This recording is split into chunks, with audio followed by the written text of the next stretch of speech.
กុំភ្លេចបងប្អូនកូនក្មួយទាំងអស់ស្អែកគឺជាថ្ងៃបង្ហើយនៅវត្តដំណាក់7យើងកុំភ្លេចមកមើលឲ្យអានច្រើនកកមានកម្មវិធីច្រើនណាស្អែកហើយឡានទឹកក៏ច្រើនគ្រឿងដែរបងប្អូនអញ្ចឹងនាំគ្នាមកសប្បាយឲ្យបានច្រើនកកទាំងអស់គ្នាស្អែកជាថ្ងៃបង្ហើយនៅវត្តដំណាក់7ឃុំដំណាក់7ស្រុកអង្គស្នួលខេត្តកណ្ដាលកុំភ្លេចមកលេងឲ្យបានច្រើនកកទាំងអស់គ្នាបងប្អូន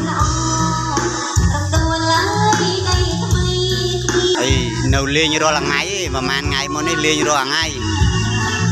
តែអត់មានកូនក្មួយមកលេងសោះមានតែចាស់គាត់រួមលេងរួមអីចឹងណាតែស្អែកហ្នឹងគឺជាថ្ងៃបង្ហើយផងឬគុណម្ចាស់ថាមានដល់អកដងអីទៀតនោះអកែអីទៀតនោះអញ្ចឹងសូមពុកម៉ែបងប្អូនទាំងអស់មកចូលរួមលេងកម្សាន្តឲ្យបានច្រើនកកផង